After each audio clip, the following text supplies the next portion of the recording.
Bonjour à tous et à toutes. Je suis Danielle Obono, députée de Paris, membre du groupe de la France Insoumise à l'Assemblée nationale et porte-parole de la campagne de Jean-Luc Mélenchon et de l'Union populaire pour l'élection présidentielle d'avril 2022. Je n'ai pas pu être parmi vous pour les initiatives organisées localement et je m'en excuse, des problèmes d'agenda n'ont pas rendu cela possible. Et je voulais vous adresser d'abord mes remerciements pour avoir pensé l'organisation de ces événements et puis surtout pour tout le travail que vous faites depuis plus d'un an, que nous sommes engagés dans la campagne et qui nous ont permis d'être aujourd'hui l'alternative au duo mortifère Macron-Le Pen. Grâce à votre mobilisation, aujourd'hui, par plusieurs sondages, confirme la position de Jean-Luc Mélenchon en troisième position et aux portes du deuxième tour face au duo rêvé, au duo alimenté par tous les médias entre Macron, le système, et son assurance vie, Le Pen.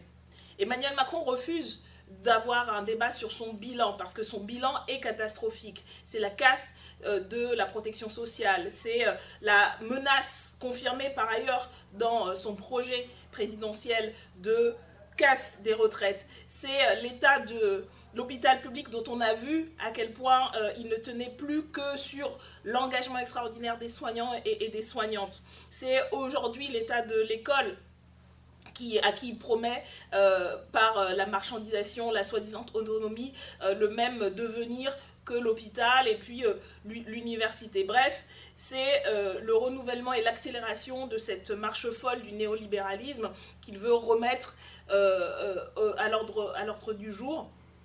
Au niveau économique, on connaît cette politique, on connaît aussi les reculs des droits fondamentaux et des libertés qui font de la France, selon plusieurs observateurs et non des moindres comme The Economist, une démocratie défaillante.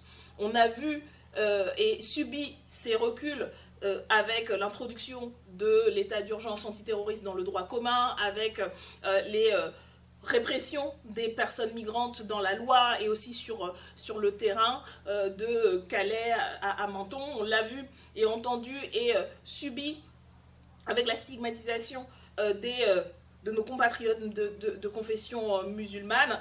Tout cela qui a quand même abouti à ce que la personne élue en 2017 pour faire barrage à l'extrême droite a en fait déroulé le tapis rouge. Après 5 ans de Macronie, nous n'avons pas simplement une candidate d'extrême droite, mais deux qui ont des scores conséquents et qui menacent les principes et les valeurs de notre République. Du point de vue de l'écologie, le bilan est aussi désastreux. Ça a été le grand blabla du soi-disant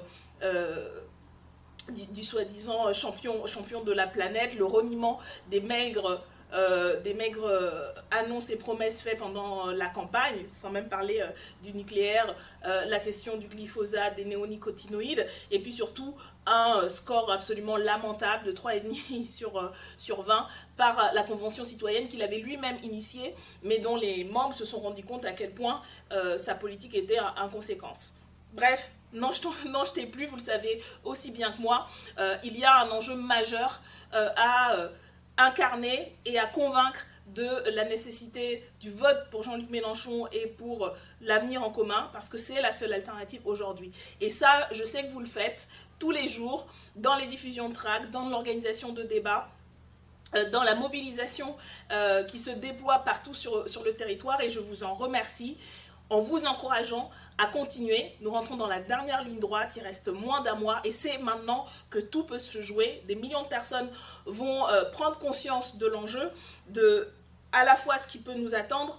D'un côté, Macron, Le Pen, Zemmour, c'est la guerre de chacun pour soi ou de tous contre tous, ou alors la solidarité que nous incarnons, le bloc populaire autour de Jean-Luc Mélenchon. Et ce choix est décisif, rien n'est fait, tout est possible, nous sommes à quelques voix du second tour, et à quelques voix aussi de changer, non seulement en France, en Europe, mais avec un écho qui peut avoir un écho international, en changeant la donne, en renversant la table, en mettant Jean-Luc Mélenchon au deuxième tour et possiblement à ce qu'il gagne le 24 avril. Voilà ce qui est en jeu.